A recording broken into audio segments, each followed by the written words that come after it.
목소리를 봉독하겠습니다.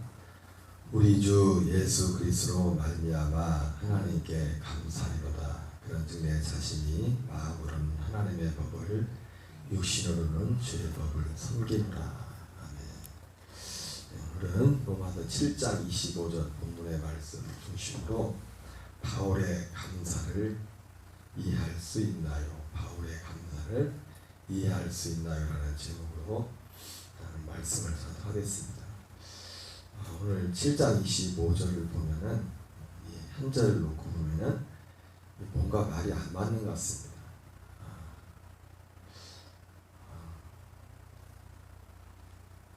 바울이 하나님 앞에 감사하는데 우리 주 예수 그리스도 말미암아 하나님께 감사합니다.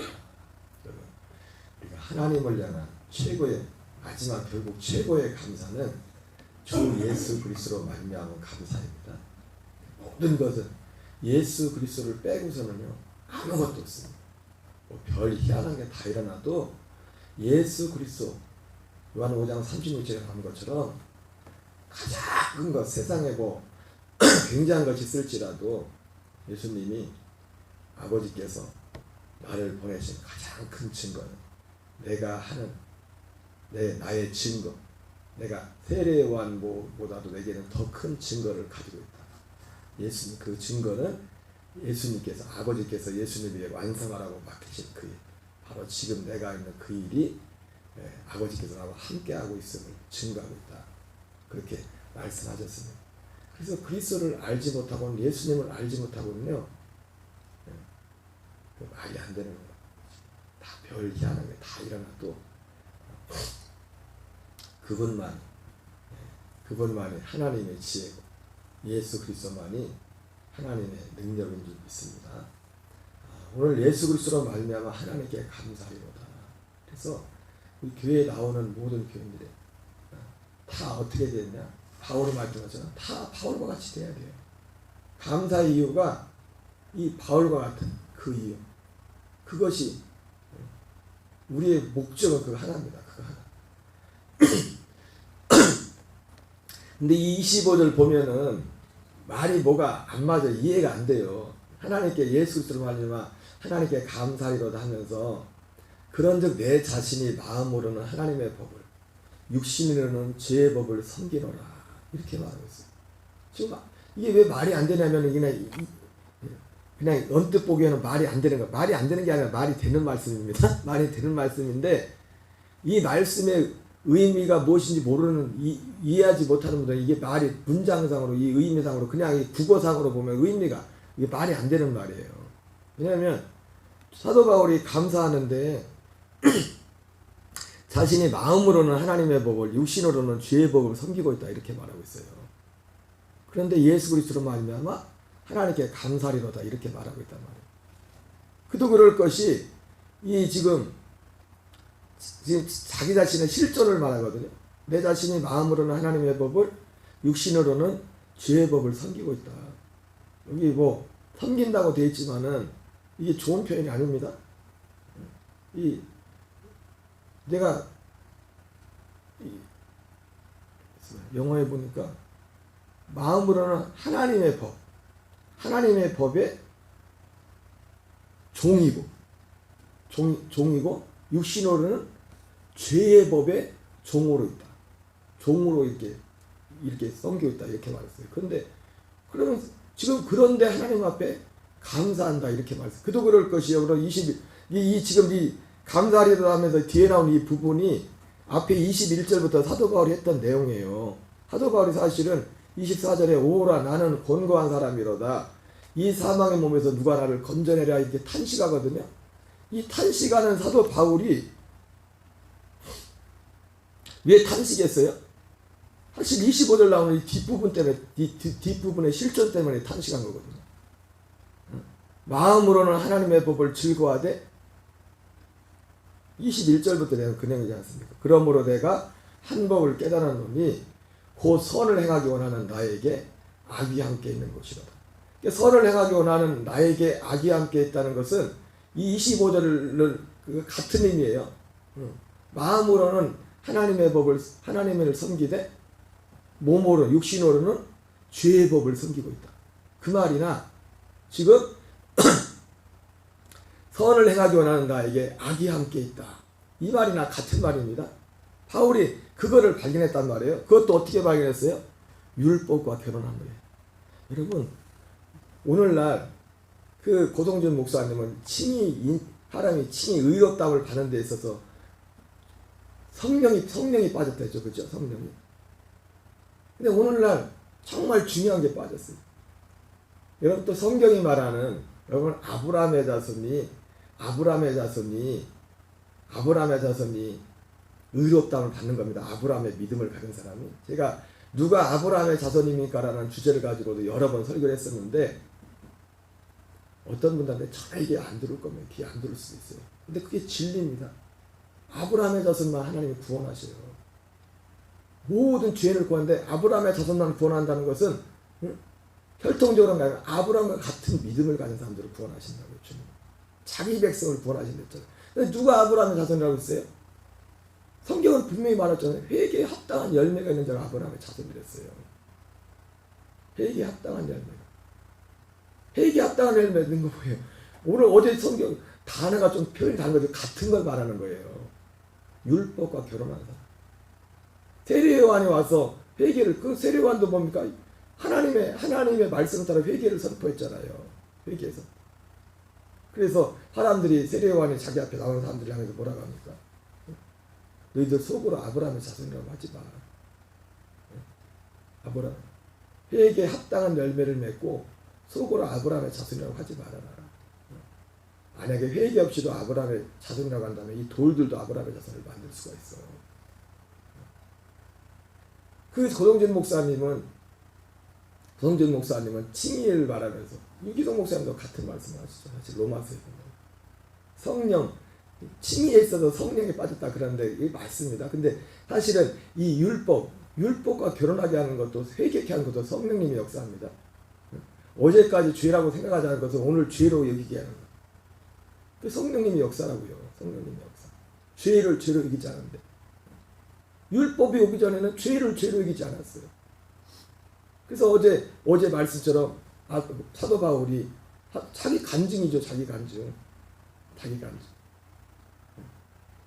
율법 아래 있는 자, 죄 아래 있는 자도 제가 지난주에 두 종류 됐잖아요. 죄가 죄인지 모르고 죄 아래 있는 사람이 있고, 죄가 죄인 줄 알지만은 이 죄를 이길 수 없는 그런 상태에서 죄 가운데 있는 사람이 있다. 그냥 둘 다 죄 가운데 있는 겁니다. 그런데 두 번째 종류의 사람은 소망이 있어요. 왜? 죄가 뭔지를 알기 때문에, 죄에서의 구원을 갈망하기 때문에. 병원에 가서 검사를 하지 못해서 자기 병명이 모르는 사람은요, 그냥 그렇게 죽는 겁니다. 근데 병원에 찍어봐서 자기 병이 뭔지를 아는 사람은 병을 고치려고 할 거 아니에요. 그 사람이 고칠 수가 있죠. 그것만 알아서도 안 됩니다. 엊그제 일산에 지났던 유명한 목사님 설교를 듣는데, 그 목사님 그런 말씀을 해요. 오늘날 교회가 천국지옥 얘기를 하지 않는다고. 그래서 어떤 교인이 와서 그러더니 자기가 이 교회 와가지고 한 20년 만에 천국지옥 얘기를 처음 들었다. 교회가 천국지옥 얘기를 안 해. 그 목사님은 천국지옥 얘기를 많이 하거든요. 근데 제가 항상 말씀드리잖아요. 이 천국지옥이 있는 걸 분명히 알아야 돼, 믿어야 됩니다. 근데 그거 믿는다고 천국 가는 거 아닙니다. 서울대학교가 있는 것을 알아야 서울대학교 갈 수 있잖아요. 그죠? 서울대학교 가려면. 그러나 서울대학교가 있는 걸 안다고 서울대학교 갑니까? 아니잖아요. 근데 그만큼 오늘날 일단 서울대학교 가려면 서울대학교가 있는 걸 알아야 서울대학교를 가는데, 서울대학교 얘기도 안 해주네. 서울대학교 생각도 없으니. 본 서울대학교 가만히 있으면 그냥 가는 거예요, 서울대학교가. 그래서 그 목사님들은 칭의에 있어서 의롭다움을 위해서 성령의 역사하시는 부분들에 대해서 말씀을 하시지만은, 성경을 가지고 보면 아브라함의 자손이 의롭다움을 받는 겁니다. 근데 누가 아브라함의 자손이에요? 회개에 합당한 열매가 있는 자 아브라함의 자손이에요. 성경이 그렇게 말하고 있다고요. 그래서 누구야?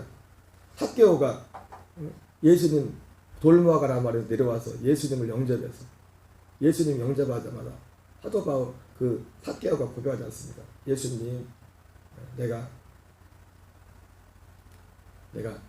내 소유의 절반을 가난한 자에게 주고 내가 누구 것을 토색한 것이 있으면 4배로 5배로 갚겠습니다. 그걸 보고서 예수님이 뭐라고 합니까? 이 사람도 아브라함의 자손이다. 뭘 보고 그랬어요? 그의 회개의 열매를 보고서. 회개의 열매를 보고서 이 사람도 아브라함의 자손이다 그랬더라고요. 그리고 누가 아브라함의 자손이에요? 약속의 자녀만의 실효의 기을 받을 것이다. 약속. 아브라함이 했던 약속. 로마서는 사실 뒤에 로마서 9장에 가면 그 얘기를 하죠. 이스라엘에 대한 자가 다 이스라엘이 아니요 아브라함의 씨가 다 아브라함의 씨가 아니라. 이 말이나 마태복음 7장 21절에 나오는 주여 주여 한 자마다 다 천국에 들어가는 것이 아니라 그 말이나 그게 같은 맥락이에요.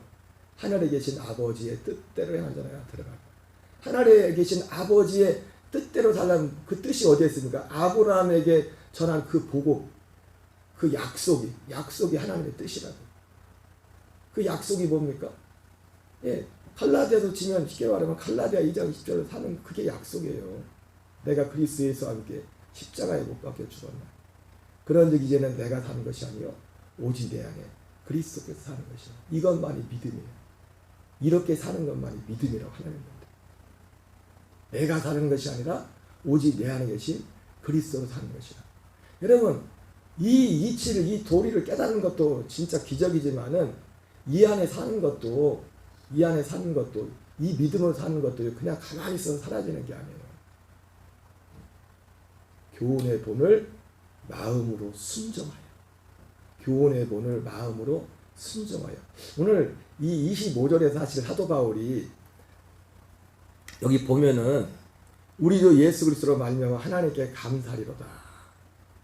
그런즉 내 자신이 마음으로는 하나님의 법을 육신으로는 죄의 법을 섬기라. 말도 안 되는 같은 논리 같은데 여기에 말도 안 되는 게 아니에요. 바울이 누구로 인해 감사한다고요? 우리 주 예수 그리스도로 말미암아 감사리로다. 내가 거듭난 하나님의 아들일지라도 바울이 왜 감사했냐면 바울이 한 법을 깨달았는데 한 법을 아까 뭘 깨달았어요? 선을 행하기 원하는 나에게 악이 함께 있는 것이 됐잖아요. 그래서 오라 결국은 나오니까 오라 나는 곤고한 자로 되죠. 곤고한 자로다. 그런데 이 한 법을 깨달았는데 거듭나고 나서도 보니까 그게 여전히 있더라는 거예요. 여전히 내 자신이. 근데 바울이 그리스도 예수로 말미암은 우리에게 주시는 그 구원의 그 실체를 알고 나서 그걸 깨닫고 나서 알았어요. 전과 후가 전에는 오라 나는 앞에서는 오라 나는 곤고한 자로 되어 있잖아요. 그렇죠? 똑같은 실존인데 보세요. 21절부터 보세요.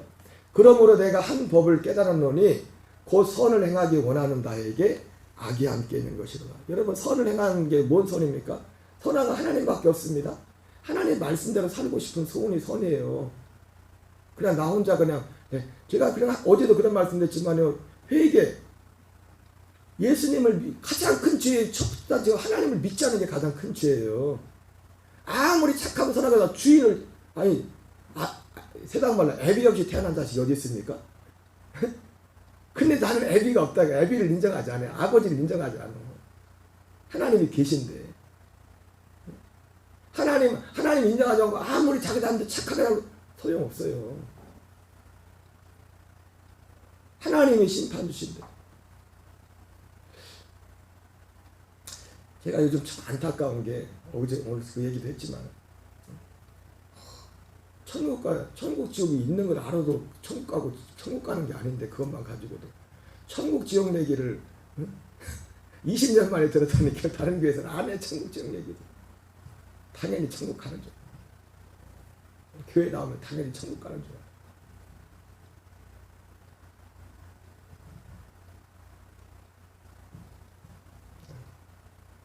한 법을 깨달았노니 선을 행하기 원하는 나에게 악이 함께 있는 것이로다. 내 속사람은 하나님의 법을 즐거워하되 내 지체 속에서 한 다른 법이 내 마음의 법과 싸워 내 지체 속에 있는 죄의 법을 사로잡는 것을 보는도다. 오라는 곤고한 사람이로다. 이 사망의 몸에서 누가 나를 건져내랴. 한 법을 깨달았어요. 근데 지금 25, 근데 이것 때문에 같은 그 이치인데, 이 같은 이치 때문에 지금 같은 얘기입니다. 사실은 25절 이 뒤에 나오는 그 내용이나 지금 21절부터 내용 내용이랑 같은 내용. 근데 이 24절에서는 그것 때문에 고통을 합니다. 고통. 오호라는 곤고한 사람이로다. 이 사망의 몸에서 누가 나를 건져내랴. 다 한식을 합니다. 그런데 바로 25절 넘어가서 감사를 해요. 근데 그냥 감사한 게 아니죠. 우리 주 예수 그리스도로 말미암아 하나님께 감사하리로다. 왜요? 여전히 내 실존은 마음으로는 하나님의 법을, 육신으로는 죄의 법을 섬기고 있지만은, 왜 사도 바울이 감사했어요? 그리스도 예수로 말미암아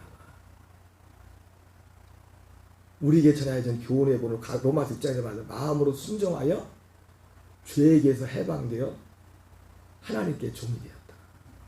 내 실존은 여전히 내 실존 속에 지금 이게 있어요. 바울이 율법과 결혼해서 깨달은 것은 뭐냐면, 율법과 결혼해서 깨달은 건 뭐냐면, 여기서 어떻게 헤어날 수 없는 자기 자신을 발견한 겁니다. 그런데 예수 그리스도로 말미암아 이 교훈의 본을 마음으로 순종합니다. 실존은 여전히, 내 실존은 여전히 옛사람, 갈라디아 나온 것처럼 우리 갈라디아 5장에서 그 실존은 어떻게 표현합니까? 성령의 소욕과 육신의 소욕을 표현하잖아요. 그죠?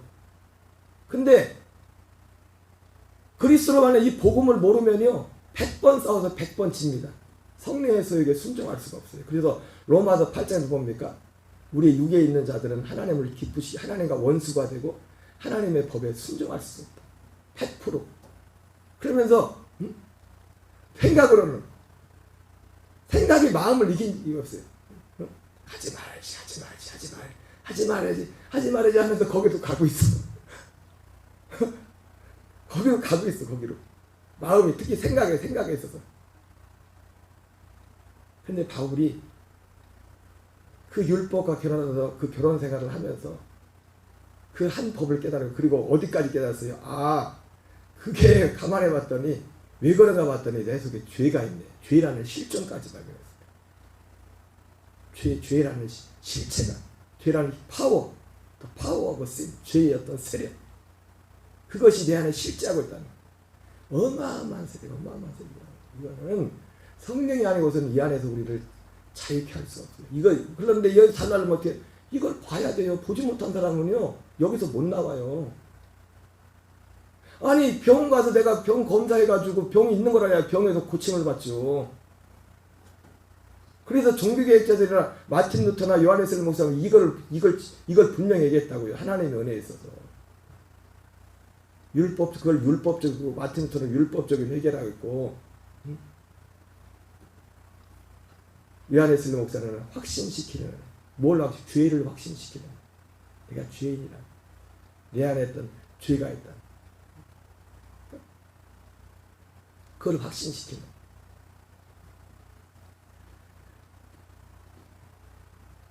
그거를 이게 발견했는데 완전 절대 젊어요. 근데 그리스도 예수로 말미암아 내가 하나님께 감사를 받아. 내가 실제는 여전히 그런데 나는 이제 죄를 이기는 길이 열렸어. 어떻게? 교훈의 본을 마음으로 순종할 때 이 죄가 힘을 잃어. 내 안에 여전히 존재하고 있는 그 죄가 힘을 쓰질 못해 나한테. 이게 참 하나님의 은총인 것 같습니다.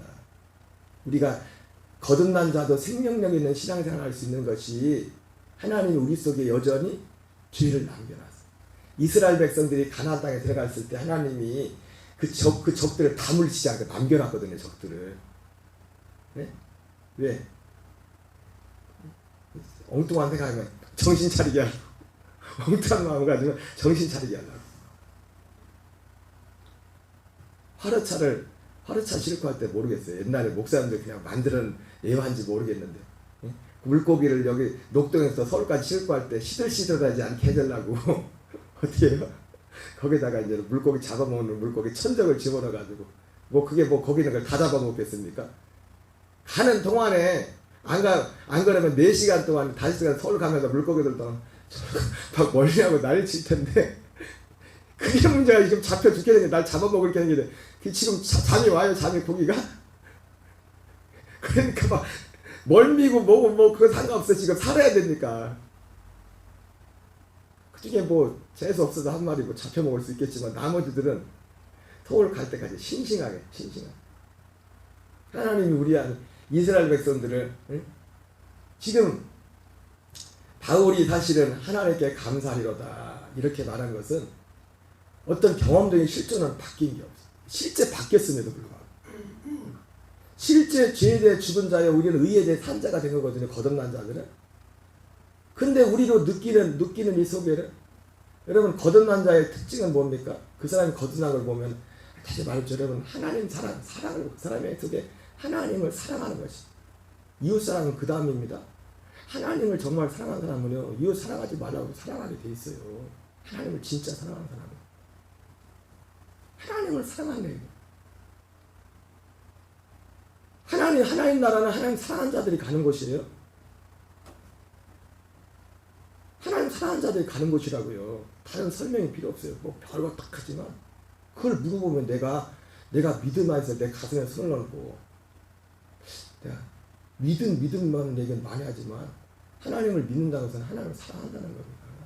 하나님을 사랑을 빼놓고 믿는다고 할 수가 없어요. 믿음이라고 할 수가 없어요. 하나님의 사랑.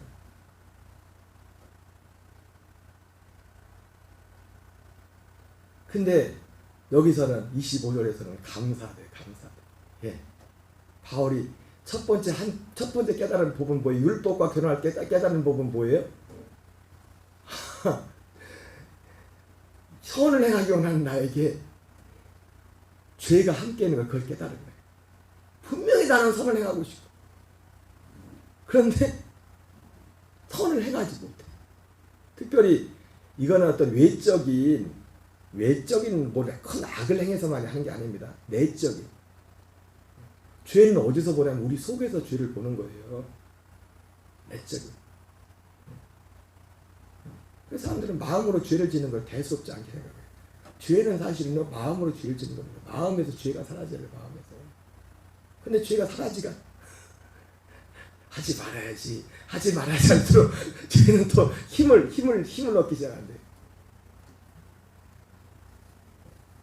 첫 번째 깨달은 게 그것이고 율법. 근데 그리스도와 결혼한 자를 깨달은 게 뭡니까?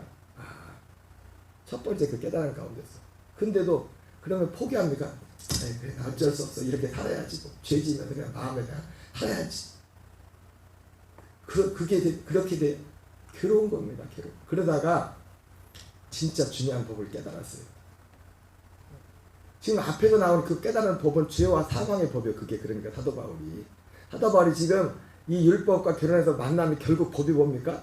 죄와 사망의 법.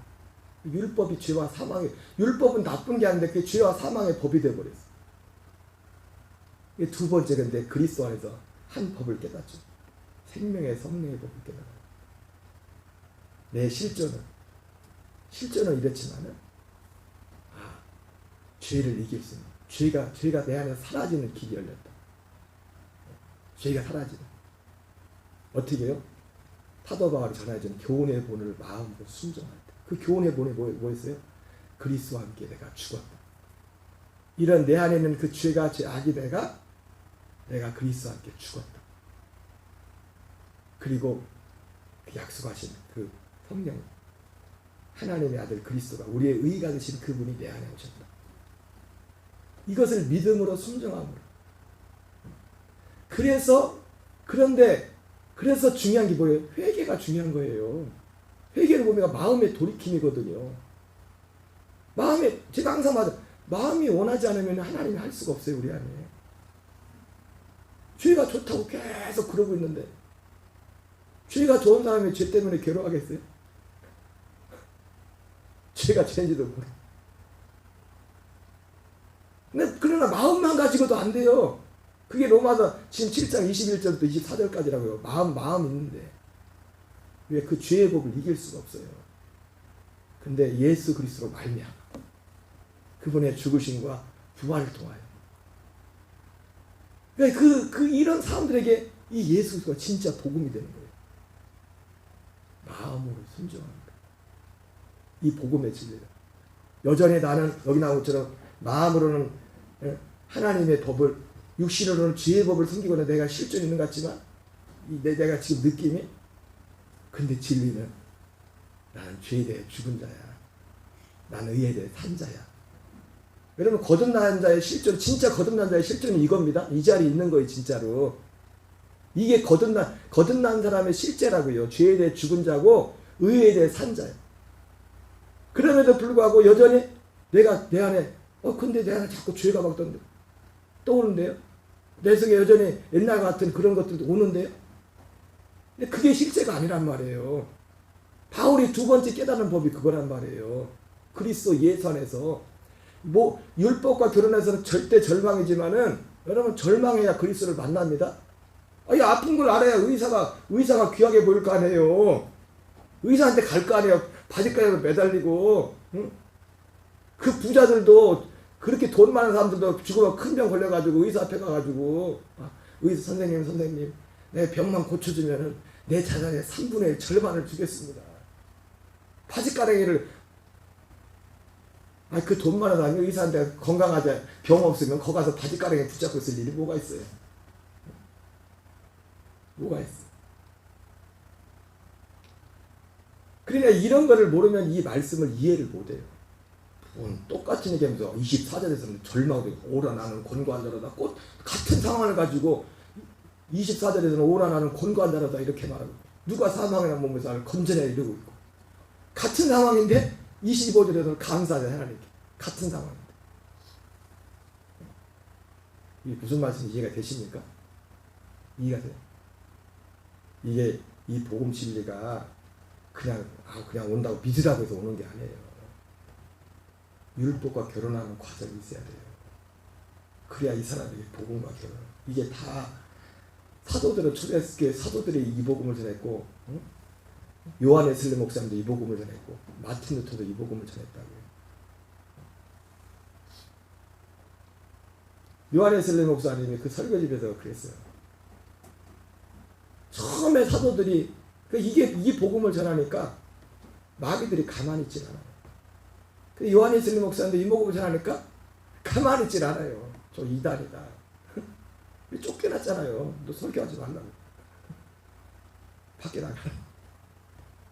그래서 우리 감리교회는 교회 건물 없이 시작됐어요. 밖에서. 이 요한 웨슬리 목사가 그래가지고 밖에 다니면서 탄광촌에 가서 현장에 막 말 타고 다니면서 사람들 모이는 데만 가가지고 처음부터 건물 가지고 시작하면 돼요. 건물 없어도 됩니다. 건물은 모여야지 된 건물이 필요한 거지. 교회의 생명은 복음이에요. 복음이 복음이었으면 수천 명이 모여도 소용없어요. 주님 모른다고요. 아니 마태복음 7장 11절 보세요. 귀신도 쫓고 병 고치고 별거 다 하는데 주님 모른다고잖아요.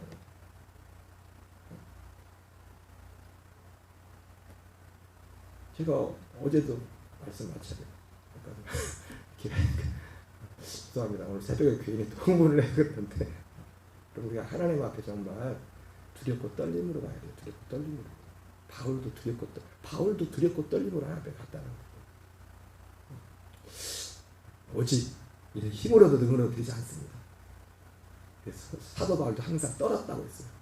성령에 나타나시면서 내 말과 지혜가 아무리 내가 전하는 말이 진리일지라도 성령님이 해주시지 않으면 안 돼. 우리는 그런 가난한 마음을 가지고 주님 앞에 간구하는 저와 여러분 되시기 바랍니다.